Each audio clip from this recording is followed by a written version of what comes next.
भगवान शिव कहते हैं 8 बजे के बाद नहाने वाली औरतों को कौन सा पाप लगता है।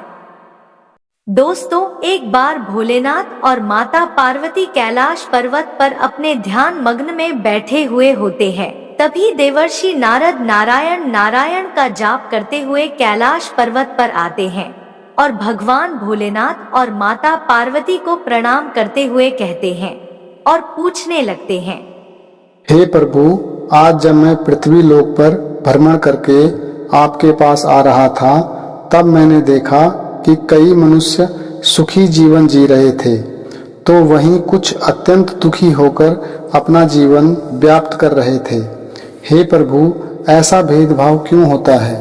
क्या इन मनुष्यों की ऐसी आदतें दरिद्रता का कारण बनती है? हे प्रभु, कृपा करें और मेरी इस जिज्ञासा को शांत करें और मुझे बताइए कि उनके दुखी रहने का असली कारण क्या है। स्नान कब और कैसे करना उचित होता है?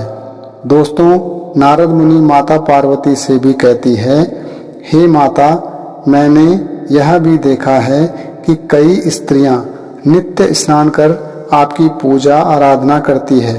इतना सब कुछ करने के बाद भी आपकी कृपा उन पर नहीं होती है और वह हमेशा गरीबी में ही जीती है।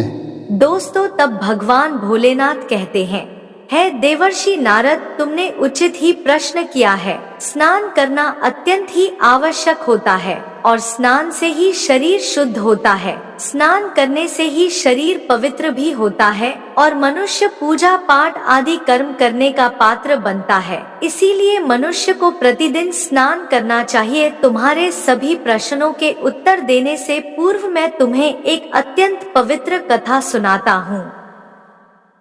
इस कथा को तुम ध्यान से सुनो। इस कथा में तुम्हारे सभी प्रश्नों के उत्तर मिल जाएंगे। दोस्तों, भगवान भोलेनाथ कहते हैं, हे देवर्षि नारद, इस कथा का श्रवण करने मात्र से ही सैकड़ों तीर्थ स्थलों पर भ्रमण करने का पुण्य इंसान को मिलता है।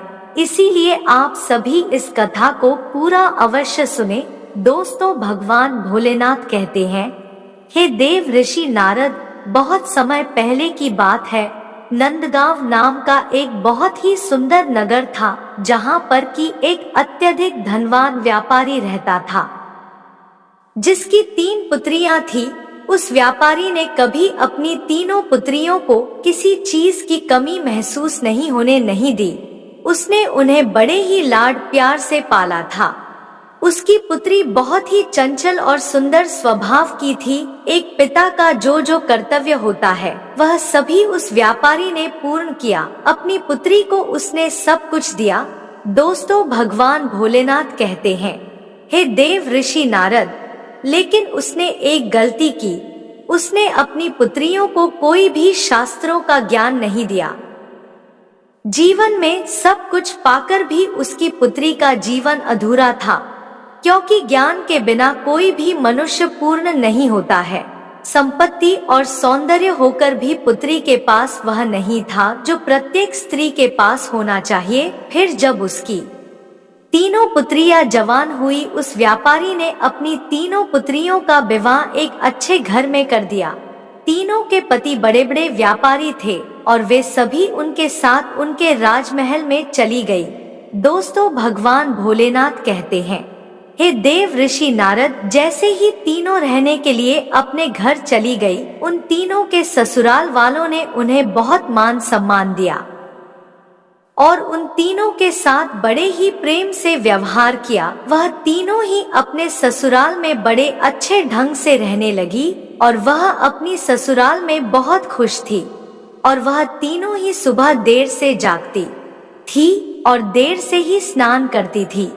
बिना स्नान किया ही भोजन किया करती थी और कभी कभी ही पूजा पाठ किया करती थी। उनकी सास ने उन्हें कई बार समझाया, किंतु तीनों में से किसी ने भी अपनी सास की बात नहीं मानी और अपनी ही मनमानी करने लगी। लेकिन जैसे जैसे समय बीतता गया, उन तीनों पुत्रियों की ससुराल में परेशानियां बढ़ने लगी।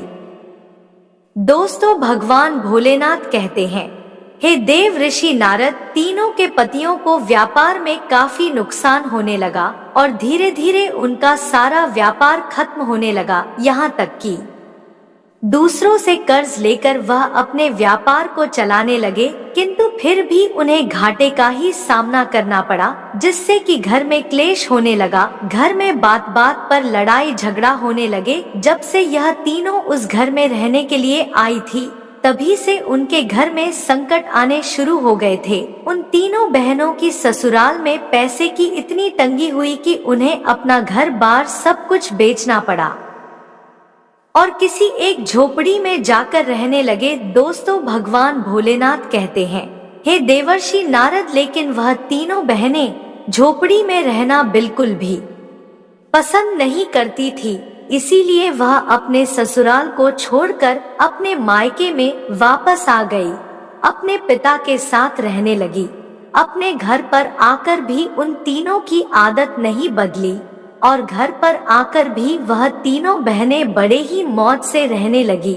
वहाँ पर भी वह तीनों देर से उठती थी और देर से ही स्नान किया करती थी और बिना स्नान किए हुए ही खाना खाती थी, जिस कारण से कि उनके पिता को भी व्यापार में नुकसान का सामना उठाना पड़ा और उनके पिता की भी आर्थिक स्थितियां खराब होने लगी। दोस्तों, भगवान भोलेनाथ कहते हैं, हे देवर्षि नारद, फिर एक दिन उनके द्वार पर भगवान भोलेनाथ साधु का रूप धारण करके आ गए। फिर उस व्यापारी ने उस साधु का बड़े ही प्रेम से स्वागत किया और साधु को बिठाकर उनके पैर धोकर साधु को प्रणाम किया। फिर उस व्यापारी ने महान साधु को अपना दुख बताया और उस दुख का निवारण करने के लिए साधु महाराज से कुछ उपाय पूछा।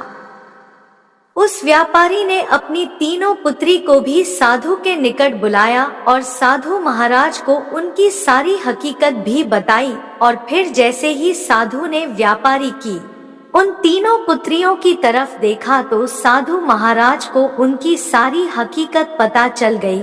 उन तीनों बहनों की चारों तरफ नकारात्मक शक्तियों का घेरा बना हुआ था, जो कि उनके साथ ही चल रहा था।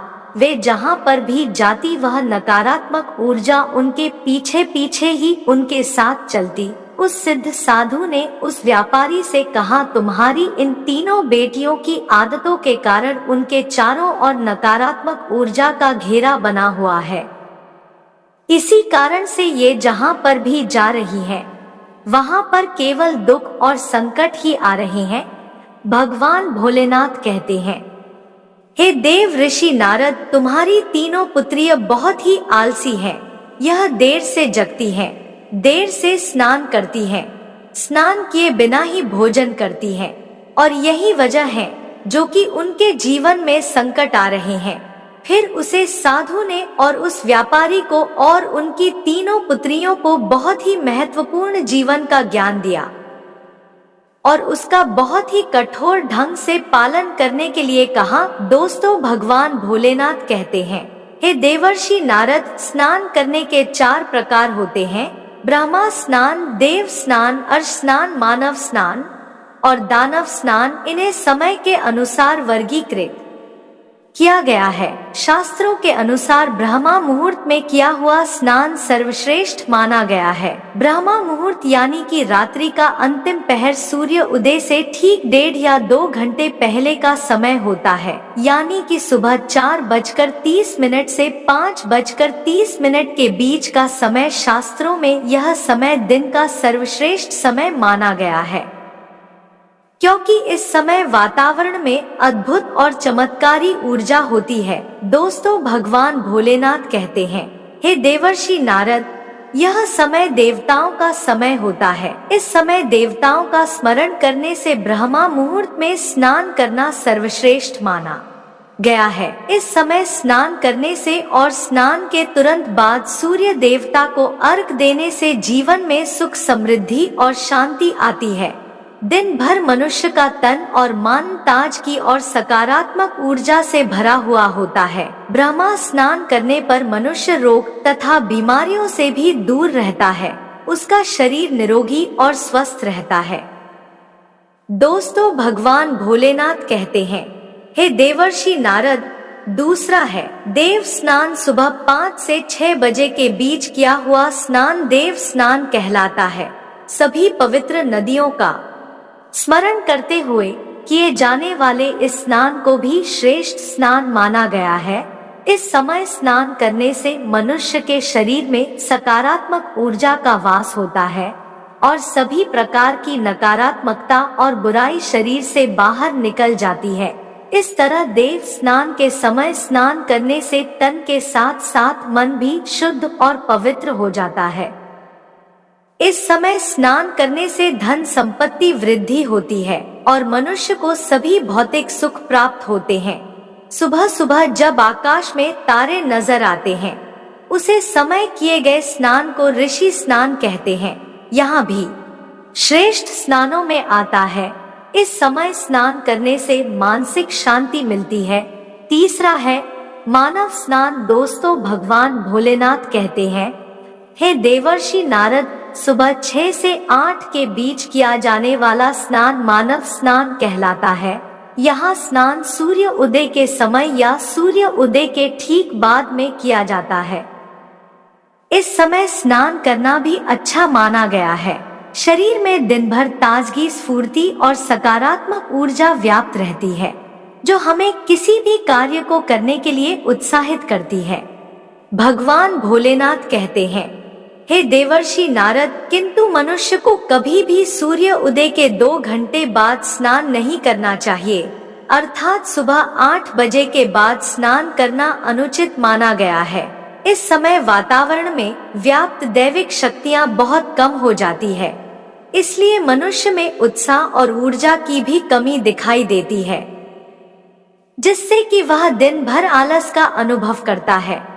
पूरे दिन शरीर में सुस्ती सी रहती है और किसी भी काम में मन नहीं लगता है। सुबह 8 के बाद स्नान करने से व्यक्ति के जीवन में भगवान भोलेनाथ कहते हैं, हे देवर्षि नारद, ऐसे इंसान के शरीर में नकारात्मक ऊर्जा वास होने लगता है। ऐसा मनुष्य जिस स्थान पर भी जाता है उसके साथ दुर्भाग्य चला आता है। तभी शिव रूपी साधु महाराज कहते हैं, तुम्हारी यह तीनों पुत्रियां सुबह देर से स्नान करती है, जिस कारण से कि उनकी ससुराल की सारी संपत्ति नष्ट हो गई और अब तुम्हारी भी धन संपत्ति नष्ट हो रही है। सूर्य उदय होने के बहुत समय बाद तक भी जो लोग स्नान नहीं करते हैं उनके मन में दिन भर क्रोध, रोग, व्यायत, नकारात्मकता, कमजोरी और चिड़चिड़ापन बना रहता है, जिससे कि ऐसे लोगों के काम में रुकावट आ सकती है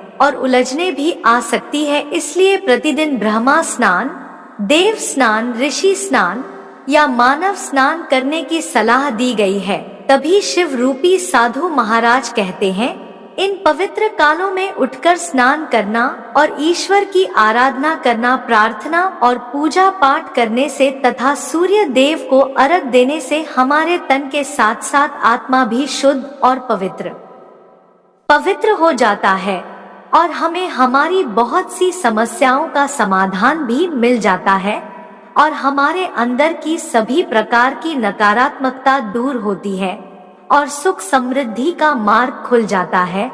संध्या काल और रात्रि के समय अत्यधिक ना हो तो बिल्कुल भी स्नान नहीं करना चाहिए। दोस्तों, फिर व्यापारी की तीनों पुत्री को अपनी गलती समझ में आ गई और वह तीनों अपने अपने ससुराल में रहने के लिए चली गई और शिव रूपी साधु महाराज जी द्वारा बताए गए स्नान के सभी नियमों का पालन करने लगी। वे तीनों सुबह ब्रह्मा मुहूर्त में उठकर प्रतिदिन स्नान करने लगी और नित्य सूर्य को जल देने लगी और सुबह नित्य स्नान करने से उनका शरीर पवित्र हो गया और वह नकारात्मक ऊर्जा से भी बाहर निकल गई और धीरे धीरे उनके पति का व्यापार भी पहले जैसा ही चलने लगा और उनका खोया हुआ सब कुछ उन्हें वापस मिल गया। तब भगवान भोलेनाथ कहते हैं, हे नारद, तब वह तीनों बहनें बड़ी खुशी खुशी अपनी ससुराल में रहने लगी। दोस्तों, इस प्रकार से हमारे जीवन में स्नान का बहुत अधिक महत्व होता है, इसीलिए हमें रोज उठकर जल्दी स्नान करना चाहिए और 8 के बाद स्नान करना अशुभ होता है। इस प्रकार से भगवान भोलेनाथ ने नारद जी को स्नान के सारे नियम और स्नान का महत्व भी बताया। दोस्तों, कहानी अच्छी लगी हो तो वीडियो को लाइक और चैनल को सब्सक्राइब जरूर कर ले और कमेंट में हर हर महादेव जरूर लिखें और वीडियो के अंत तक बने रहने के लिए आप सभी प्यारे दोस्तों का तहे दिल से धन्यवाद। मिलते हैं अगली वीडियो में।